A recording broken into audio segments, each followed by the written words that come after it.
Is the console war finally over? For decades, consoles have been battling it out for market supremacy. We've seen companies join in the war and others fall to the wayside. And now, another newcomer has joined the fray, Valve. Some people think the Steam machine truly marks the end of the console war, finally proving that PC Master Race was always the top dog. But is that really the case? Is this the end of the console war? Or actually, is this the next phase as these companies find more ways to empty our wallets? Hello Internet! Welcome to Game Theory, the show that's ready to stop seeing Twitter threads about which console is better. Who am I kidding? That's never gonna stop, it's Twitter. But we do seem to be at a major turning point for this so-called console war. The console wars have been going on since home gaming systems were invented, but in August 2025, we saw what appeared to be the beginning of the end, with PlayStation exclusive Helldivers becoming available on Xbox and Xbox exclusive Gears of War coming to PlayStation. This, along with Xbox's move away from consoles and more into Game Pass, allowing people to play Xbox games on PC, and PlayStation also releasing their exclusives on PC with potential plans for same-day cross-platform releases, really made it feel like this was the end. Just look at the amount of videos made on the topic. But the real nail in the coffin was Valve showing up in November to announce their own home console. Oh, this is the new Steam machine. That's right, Valve, the owners of digital gaming superstore Steam and developers of the cult classic games like Portal and Half-Life, are finally launching a gaming console of their own. Now, you would be able to play all your PC games as well as all of those console games being ported over to PC from the comfort of your own couch. So, does this mean the console war is truly over? Is the Steam machine the nuke to end this multi-generational conversation? Or is there more to this? Well, theorists, you're watching this channel, so the answer is obviously yes. This end to the console war may not be so cut and dry, but to figure it out, we have to take a look back through history in order to understand what these console wars truly were, how the times affected how they were fought, and what that means for us in the future. In September of 1972, the first ever home gaming console was released, the Magnavox Odyssey. Magnavox presents Odyssey, the electronic game of the future. The games you could play on this thing were incredibly basic and required you to put a physical overlay onto your screen to make any sense of it. In fact, some games even came with essentially whole board games to supplement what was happening on the TV. But as the 1970s marched on, slowly but surely, consoles started getting better. Other systems released like the Atari 2600, the Commodore 64, Intellivision, and many more. This not only proved the home console market was viable, but with this being a very new medium, whoever could win the market would essentially be the one to decide what a home console was, what audiences should expect from the experience, what controllers looked like, and how the medium would advance going forward. And thus, the console wars began. Well, sort of. It wasn't exactly a war, more like a spirited debate at a boring dinner party. I mean, just listen to this guy. Star Strike has moving images that make the game appear three-dimensional.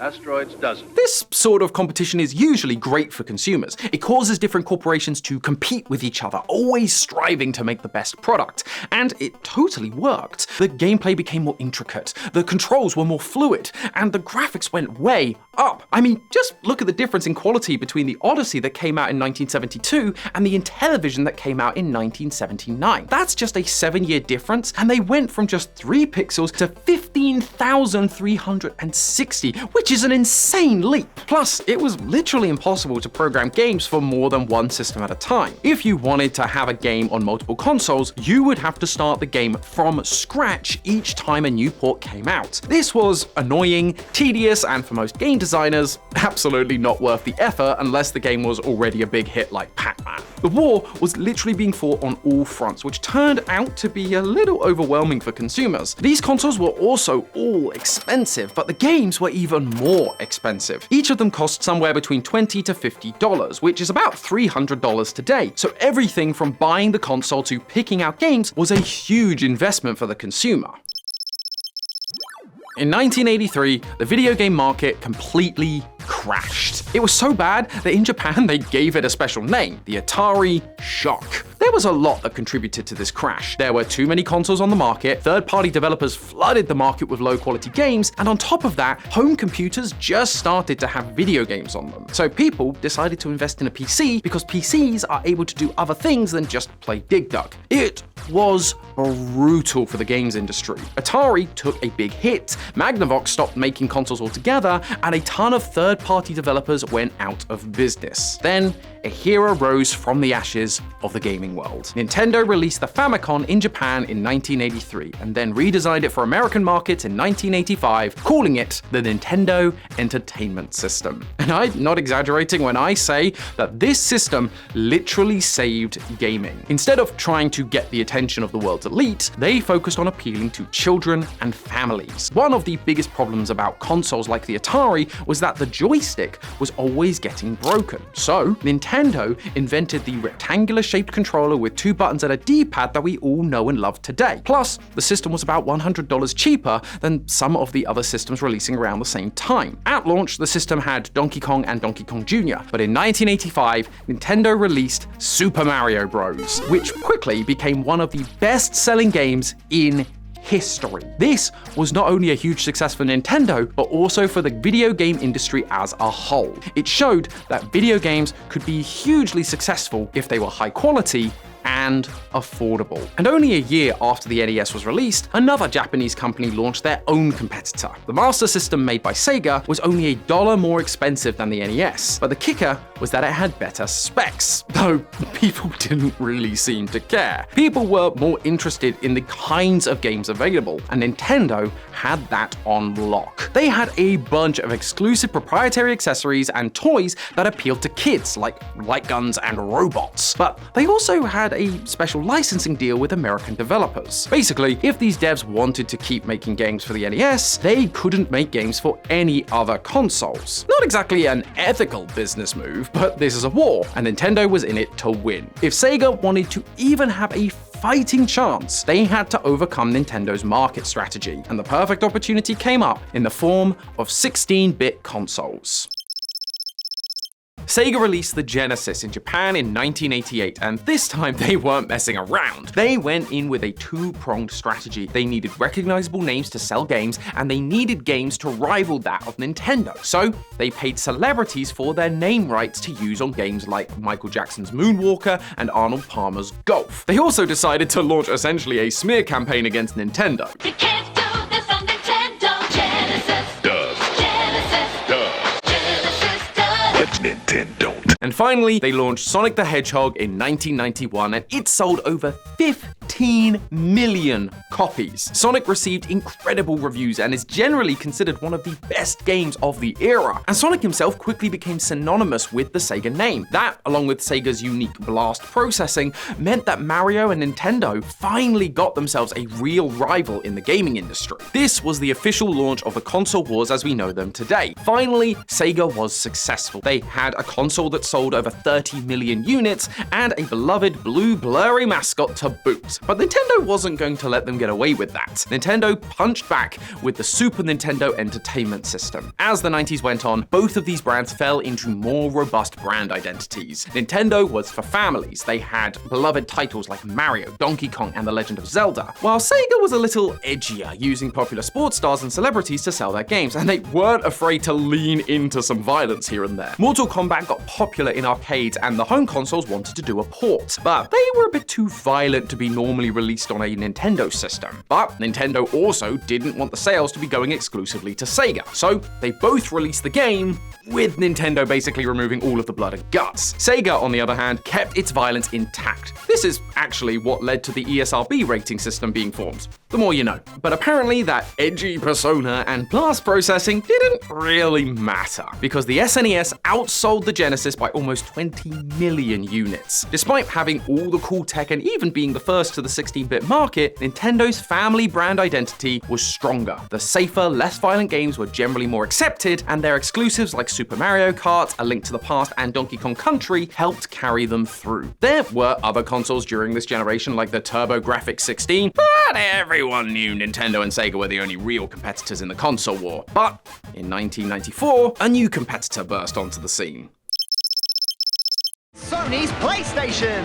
CD games, 3D graphics, and a whole new reality. Sony released the PlayStation 1, kicking off the war between gaming's past and gaming's future. This was the first console to use a CD-ROM instead of a cartridge system. These CDs opened Sony up to a world of opportunity as far as game development went. They could contain way more data, they were much cheaper, plus their relationship with devs was also much friendlier, so developers were able to make games bigger and better for a smaller price. The PlayStation could also perfectly port arcade games, and its original games took advantage of 3D polygon graphics, leading to the PlayStation's library of games booming. For the first time ever, gaming felt real, and with kids who started gaming in the 80s now reaching young adulthood, Sony leaned even more into Sega's strategy of making risque games. Don't get me wrong though, they still had to have their silly little mascot like the others, Crash Bandicoot. He was just a little weirder than the other two guys. I mean, Mario seemed like an upstanding citizen, and Sonic was too cool for school, but Crash was a little bit more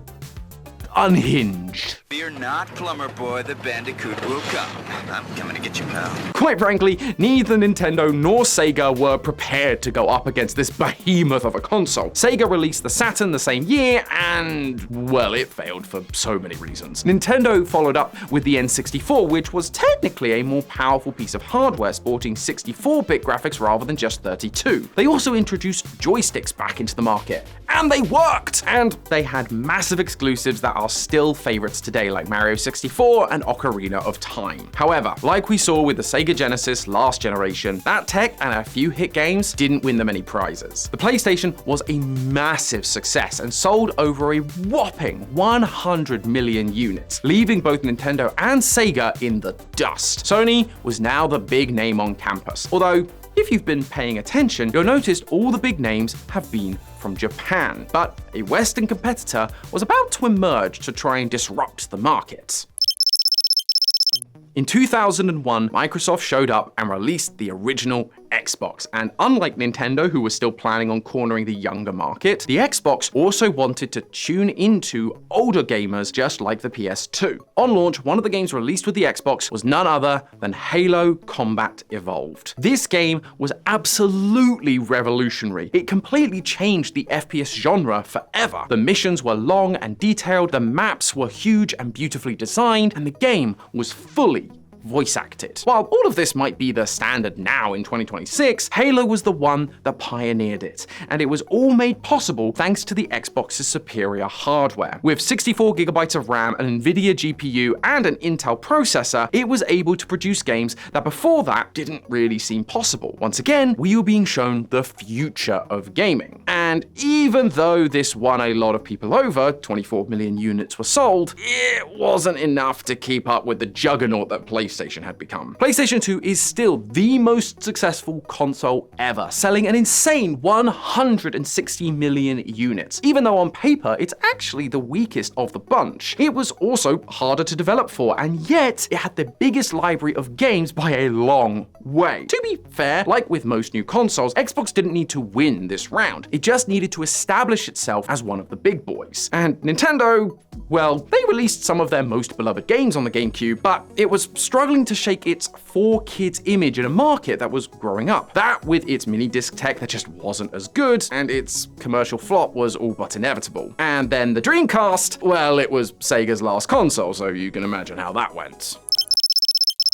From here, the console wars remained pretty stagnant. It was the same three players for over a decade: Nintendo, Sony, and Microsoft. Microsoft and Sony carried on with their usual tactics, upping the hardware and the games with it. 2005 saw the Xbox 360, and in 2006 came the PS3, which both won the war in different ways. Xbox 360 had great online play, while the PS3 focused on power, and they both sold pretty evenly, 84 million and 87 million respectively. But then there's Nintendo, who had clocked something that you may also have noticed. The war Xbox and PlayStation were focused on was tech, but that wasn't the winning factor. The key to success was accessibility and exclusive titles. So they released one of their most famous consoles to date, the Wii. A console that wasn't just controlled by buttons, but also motion controls. It essentially turned your whole body into the controller. It kind of created a league of its own. They didn't need to compete, they just needed to make a successful console. Mix in all their classic titles that people were nostalgic for, along with these new wacky controls, and you had a recipe for success, selling over 101 million units. That's not to say Xbox and PlayStation didn't have good exclusives either. PlayStation still had things like Crash Bandicoot, but now it also had things like Little Big Planet, Uncharted, Infamous, God of War, and The Last of Us. Xbox had Halo, Gears of War, Fable, and loads more. But it's hard to compete with a console that could even convince my grandma to play Mario. And that pivot from Nintendo, who, as I said, basically stopped actively trying to compete anyway, did cause a shift to focus more on exclusive titles. Well,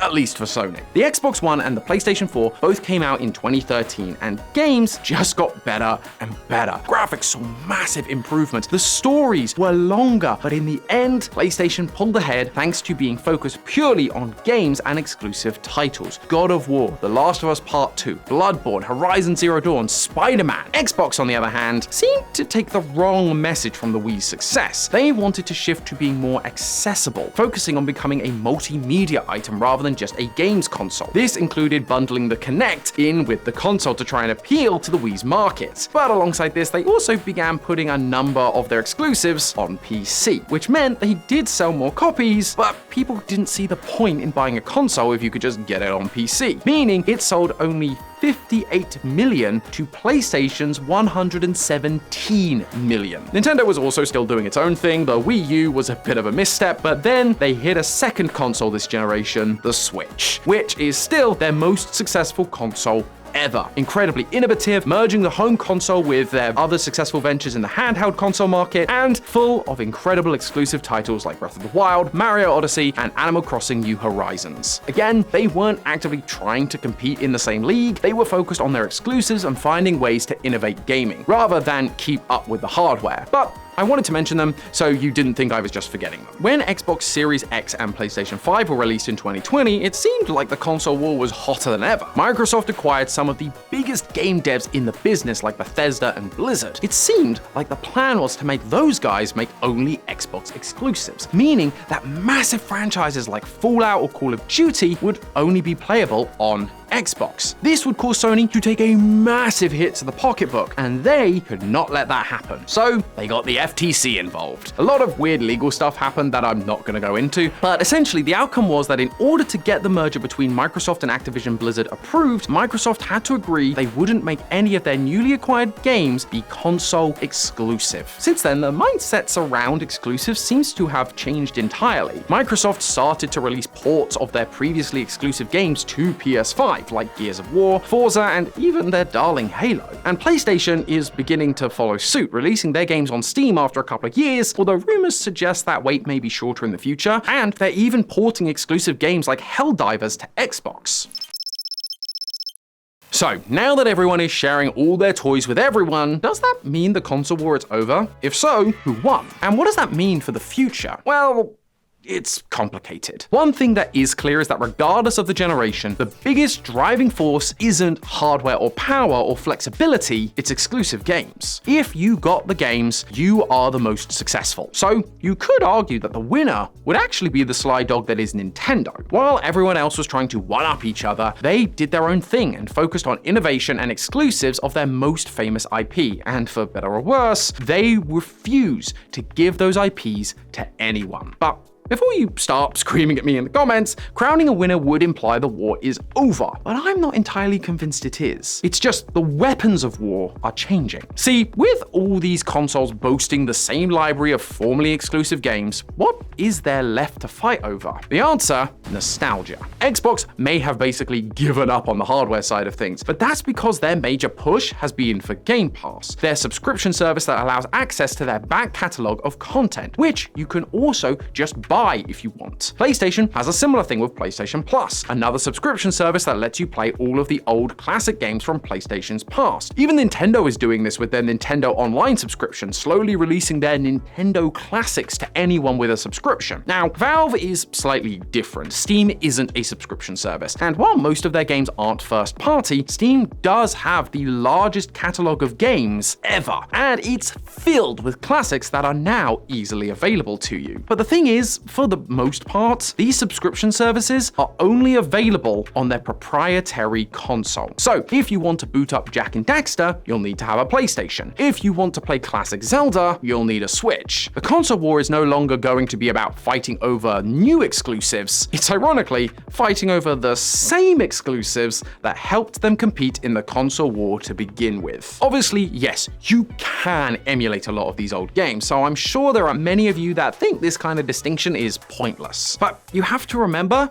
we are theorists and people of the internet. We are super passionate and willing to go to all the effort to emulate and mod games to play them how we want. But statistically, most console owners aren't that. They're just normal people who want convenience above all else. They don't want to sit down and figure out how to emulate a game or how to get all the mods working. They just want to press a button and play whatever game from their childhood that helps them forget the stresses of today. That is who these companies are targeting with this new phase of the console war. Although, it's basically going to become a war of attrition. With very few new games outside of Nintendo being added to those exclusive lists, it's the old exclusives that will fight that battle, but that catalog isn't getting any bigger. So where do you go from here? Well, this is where Valve could really make a splash. Yes, they already have the massive back catalog on Steam. Yes, they're getting new releases. Yes, the Steam machine is on Linux, so it's super customizable and you can make things like Game Pass work through Steam if you want. But Gabe,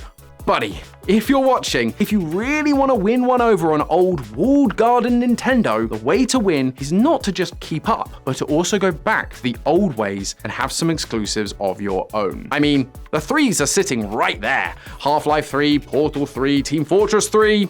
I'm just saying. But hey, that's just a theory. A game theory! Thanks for watching. World premiere on Game Theory. Is the Let's Play dead?